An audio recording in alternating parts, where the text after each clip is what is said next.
नमस्कार दोस्तों, मेरा नाम अमिता गोयल है और मेरी कंपनी का नाम है ग्लासवा फाइनेंशियल सर्विसेज। आज हम बात करेंगे लिवरेज बायआउट के बारे में। क्या होता है ये लिवरेज बायआउट और कैसे कंपनी करती है लिवरेज बायआउट से अपना फायदा।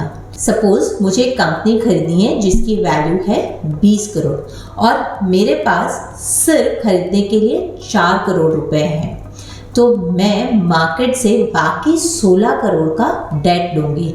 दोनों मिलाकर हो जाते हैं 20 करोड़ और मैं इस 20 करोड़ से वो टारगेटेड कंपनी खरीदूंगी। इस पूरी स्ट्रैटेजी को बोला जाता है लिवरेज बायआउट। डेट लेकर कोई दूसरी कंपनी को खरीदना, हाँ, इसे ही बोला जाता है लिवरेज बायआउट।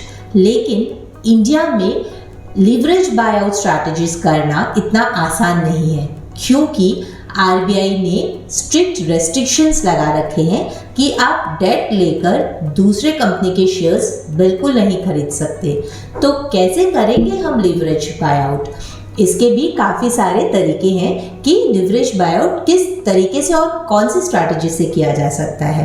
पहला, फॉरेन होल्डिंग कंपनी स्ट्रक्चर, यानी कि हम फॉरेन में ही एक कंपनी बनाएं जो कि इंडिया की एक होल्डिंग कंपनी हो। उस कंपनी में हम इक्विटी डालें और वो कंपनी फॉरेन में बाकी बैंकों से या बाकी इंस्टीट्यूट से लोन ले सके। जो वो पैसा है वो पैसे से हम इंडिया की कंपनी या कोई और कंपनी उसके शेयर्स हम खरीद सके। यहाँ पे इंडियन कंपनी नहीं खरीद रही है, यहाँ पे आपकी फॉरेन कंपनी स्टेक ले रही है। इस स्ट्रक्चर में हमें ये ध्यान रखना है कि हम वो फॉरेन देश चुनें जहां हम लोन ले सकते हैं और उस फॉरेन देश के हमें सारे टैक्स इम्प्लीकेशंस पता होने चाहिए। दूसरा है इंडियन कंपनी स्ट्रक्चर।